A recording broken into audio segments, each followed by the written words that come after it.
And many thanks for joining me on the marketplace today. Let's turn our attention to the very first story now. The IMF has begun a series of meetings with government to assess health of the economy after completion of the fund program. The engagements, which began on Monday and expected to end next Friday. JoyNews takes a look at whether government will pass this test despite recent challenges with revenue and expenditure. The engagement, we understand, is being done under the IMF's Article 4 consultation, which is carried out for every member of the fund. And in Ghana's case, the fund is using its visit to review the health of the economy and explore measures that can be instituted to deal with any threats. Analysts say this visit is coming at a time that revenue shortfalls, rising expenditure have been identified as the biggest threat to stabilizing the economy. Others say this review could be described as the biggest test to government in terms of its ability to firmly stabilize the economy post-completion of the fund program. The Article 4 report is not binding, but the last thing that government wants is any negative report on the economy because of its impact on its bonds and the Ghana cedi. Persons close to government insist ongoing policy measures would help deal with any fiscal challenges. The team would engage Vice President Dr. Muhammadu Bawumia, Bank of Ghana Governor Dr. Ernest Addison, Finance Minister Ken Ofori-Atta, and also some interest groups and civil society groupings. Well, fingers crossed and waiting for the staff report on the economy.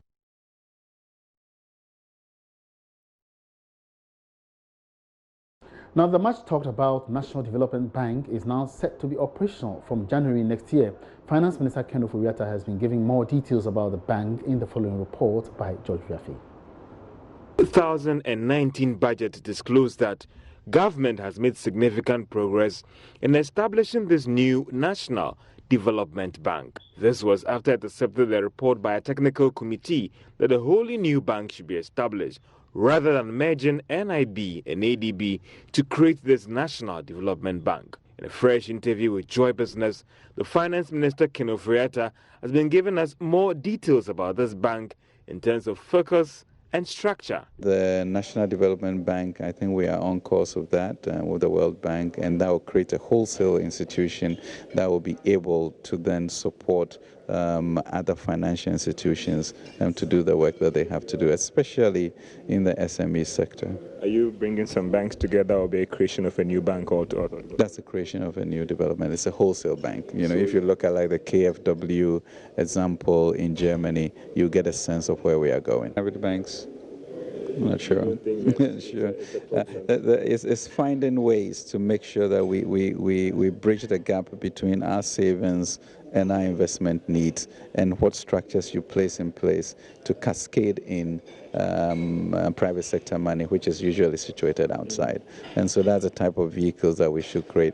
I mean, such vehicles can then be put on the market later anyway, but given the plan we have and the need to bring in the appropriate capital, we think is the way to go. Government, with the assistance from the World Bank, should help with an initial capital of about 400 million Ghana cedis to set up this bank. We also understand that the bank will help raise long-term funds in the private sector to aid national development in the areas of agric and industry. Meanwhile, CEO of the Association of Ghana Industries, Seth Chuma Kwabwa, says he expects government to allocate more funds to facilitate implementation of the One District, One Factory initiative in the 2020 budget. He was speaking on the business edition of PM Express on JoyNews, where he proposed a number of ways industry can keep up with the ever-changing business and economic environment. Government has already proposed to roll out the Development Bank to aid the industrialization and agricultural agenda in January 2020. Seth Chuma Kwabwa also backs the initiative, saying it is a step in the right direction. Government has talked about the 1D, 1F initiatives and all that.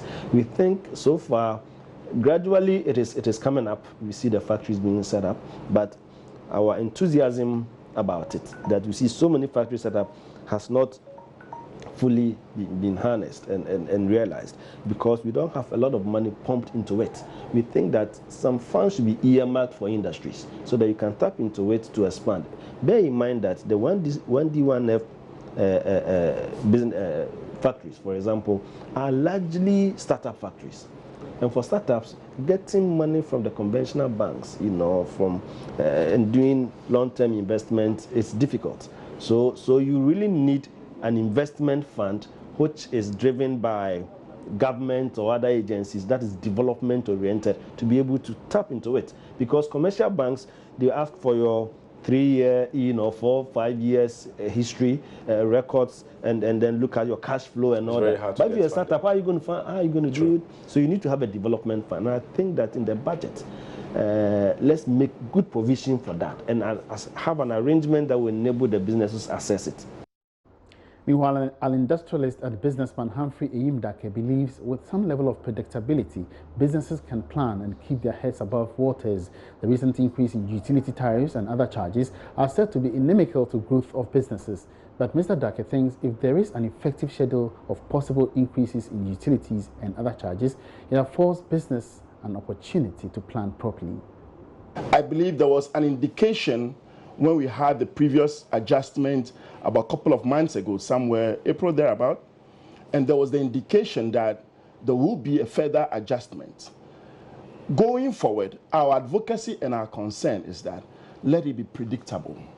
We know every quarter or every half year there's bound to be this adjustment. So when I'm doing my forecasting for my various cost elements, I make provision in my cost element with some variation, and we call it prudent costing in your projection.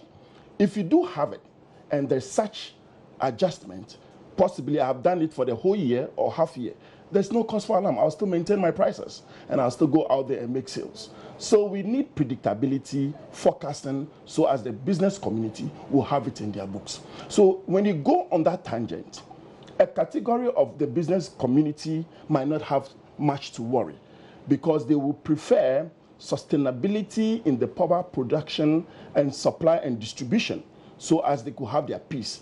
Therefore, they would have done an adjustment in their forecasting, and therefore, I know in the 2019 there will be no power cut. I can still maintain my volume. So how do I mitigate that cost?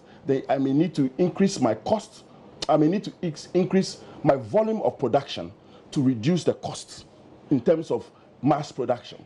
Or I may need to reduce costs by either laying off staff or make sure that some other advertising issues, other non-essential, non-core products are managed such that I could still attain my revenue costs at the end of the year. Now, as Ghana's chocolate consumption rate plummets below 1% on a national average, the Ghana Export Promotion Authority is boosting the consumption of chocolates in the maiden edition of the African Cocoa and Chocolates Expo. CEO of the GEPA, Efua Asabiaisare, tells Joy Business her outfit, in partnership with cocoa producers and manufacturers, is targeting consumption as a major strategy of increasing export margins. Charles Aiti has more. The baskets full of cocoa pods. Now, this is not a typical cocoa farm that you might want to see. This is a miniature cocoa farm at the maiden edition of the African Cocoa and Chocolates Expo. And of course, it's all got to do with the consumption of cocoa and the export of cocoa by the Ghana Export Promotion Authority, especially when cocoa remains a main cash crop here in Ghana, which brings huge export earnings to the country. I got in touch with the Chief Executive Officer of GEPA, Madame Efua Asabiaisare, to engage her on what exactly necessitated this particular expo and what she's going to be expecting in terms of GEPA in the short to medium term when it comes to consumption of chocolates in Ghana.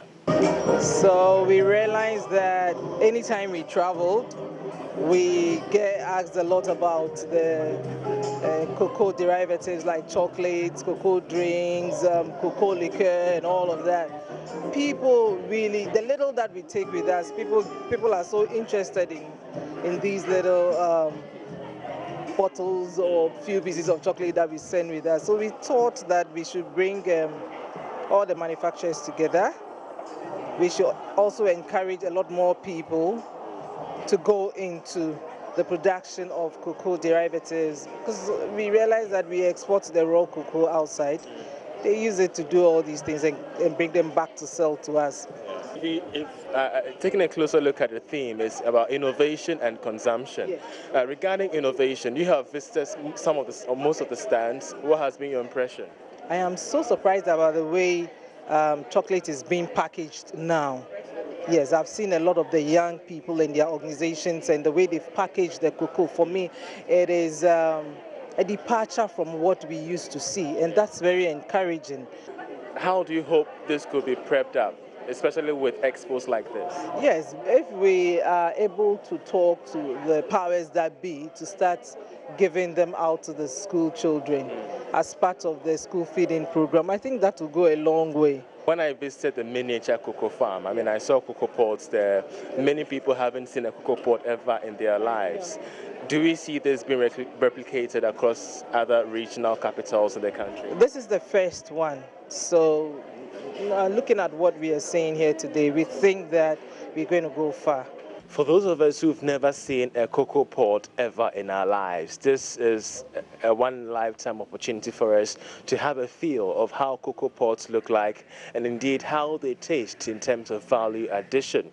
As it stands now, the consumption rates of chocolates, that's processed cocoa beans in Ghana, is below 1%. So that exports like this one by the Ghana Promotion Authority is aimed at boosting consumption rates, not just in Ghana, but across the African region. I'm Charles Aide for Joy Business. This is live on the marketplace. Let's now cross over to the Upper West region. And Africa World Airlines has promised the people of the region the best of its services when it starts operations in the region. The airline is expected to start operations on October 15 and will fly to WA 3 times a week. Sales and Marketing Manager of Africa World Airlines, Victoria Techi, disclosed this during a training program held by the airline for its major stakeholders at WA. The WA airstrip, since its construction several decades ago, has been used by domestic flights. So passengers who wish to travel by air to Accra on commercial flights first has to start the journey by road to either Tamale or Kumasi, spending between 4 to 6 hours. The unlucky ones sometimes miss the flight and has to depend on new flight arrangements by the airline, sometimes at a higher cost. The people of the Upper West region received the news of the reconstruction of the WA airport to give it a facelift to enable the operation of commercial flight with lots of excitement. More exciting was the announcement from the Aviation Ministry a couple of months ago that Africa World will start operations of commercial flights at the airport on October 15. Africa World Airlines started commercial operations in Ghana 7 years ago. On daily basis, they deploy at least 19 flights to Kumasi and Tamale. Another service rendered by Africa World Airlines is charter service. Ahead of the start of their operations, Africa World Airlines held a training workshop for its major stakeholders, especially their trade partners, to sell their message to the public. Victoria Tachi is the Sales and Marketing Manager of Africa World Airlines. When we bring you on board as a stakeholder or as a travel agent, we give you access to our reservation system to be able to sell the products. And they cannot do that by themselves. We need to train them and equip them to be able to sell our products.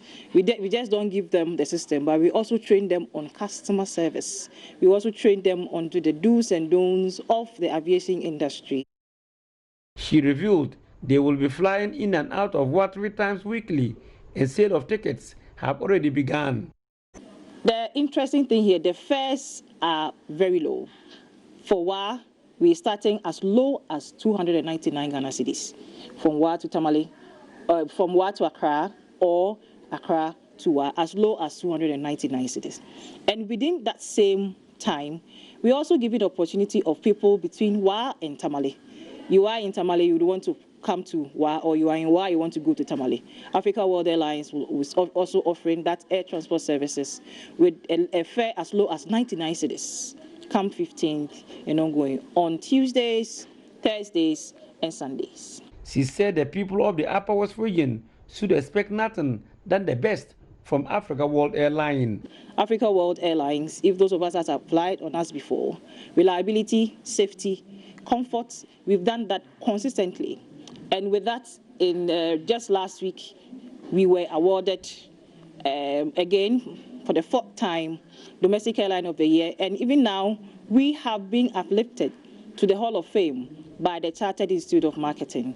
So it is that service or that growth that we now extending it to the people of Upper West to be part of this journey that we are touching. We say we are touching Africa and we are touching the world. We are taking Africa to the world. And why we want WA to be part of this growth. Reporting for JoyNews, Rafik Salam. WA. And Kente weavers in the historic town of Bonue in the Ashanti region are calling on government to fulfill its promise of establishing a yarn factory for the town. It's been 2 years since the community earmarked land for government's One District, One Factory project, which is yet to materialize. Prince Appiah has more in this report.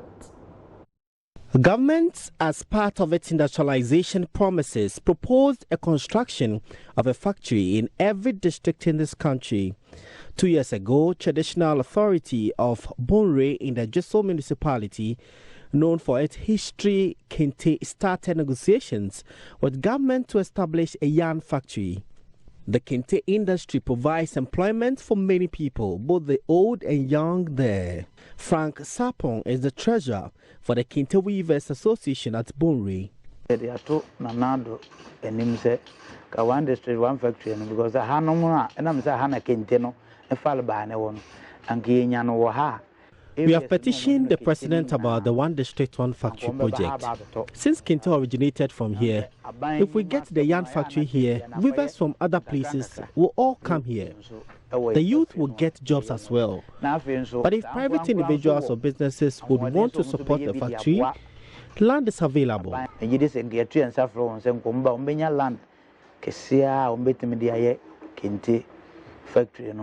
At the launch of this year's edition, stakeholders reiterated the need for government to fulfill its promise. Mr. Sapon says establishment of the factory will reduce the unit cost of the fabrics and reduce the continued dependence on Chinese products. But the Anke factory ni bi Ghana, as I said, Tembia and Yokokrefra Monane. Ubina. We need a factory in Ghana because we always import the yarns from China. The person that imports dictates to us the colors available. So sometimes it affects the production we make here. That is why most of the clothes have similar colors. We want the yarn factory here.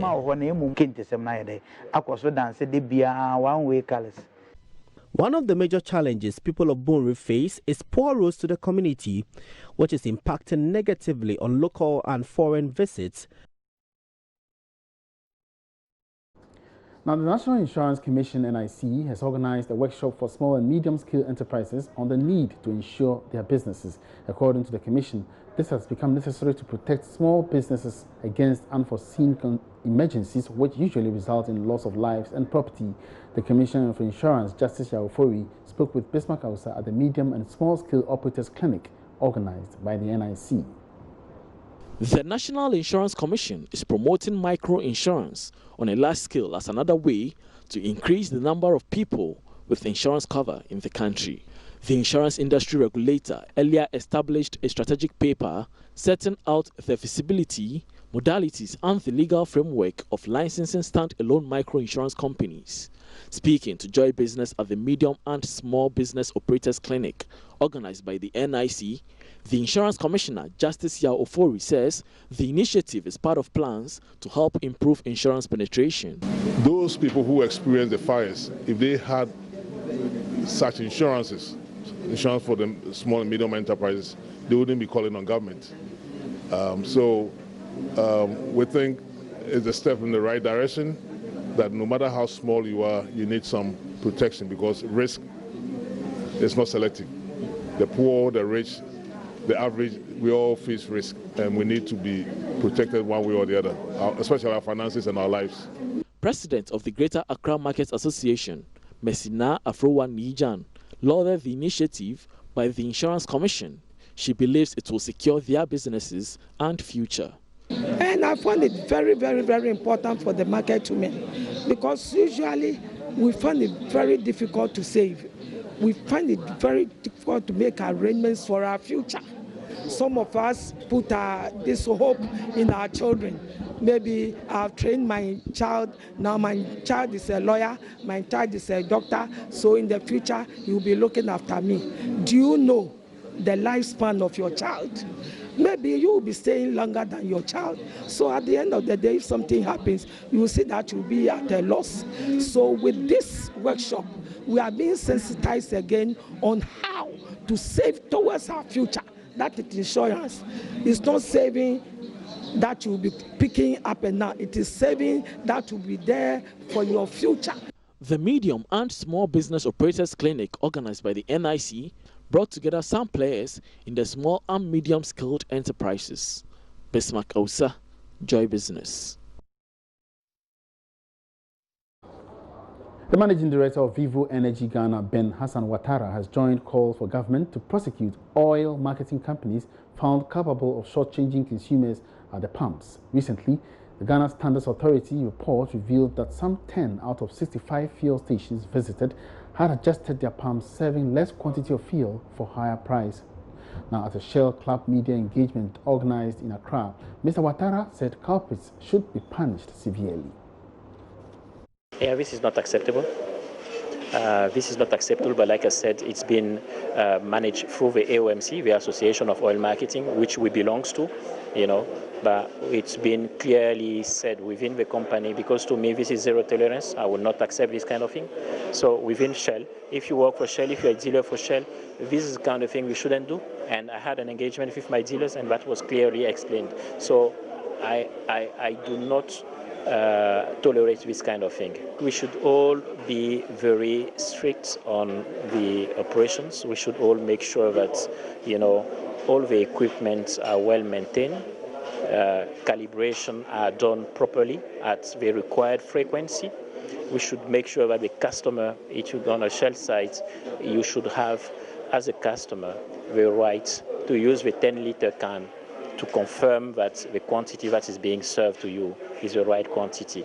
So we should give this right to the customer, so that I would be happy if I get feedback that something is not going well, so that I can improve. The whole process is to improve. And the way we work with partners. Today we employ about 8,000 direct and indirect jobs, So it's also giving opportunity to many Ghanaians to develop a service station. Is an SME, it's a small, medium-sized enterprise. So I think it's a great thing. But we need to continue to control, to make sure that the standards are applied properly, and to ensure that we do not deviate from the contract that is signed between a dealer and the company. And that will be it for the marketplace today. Many thanks for your company. It's been great having you throughout the week. My name is Emmanuel Boaji. Enjoy the weekend.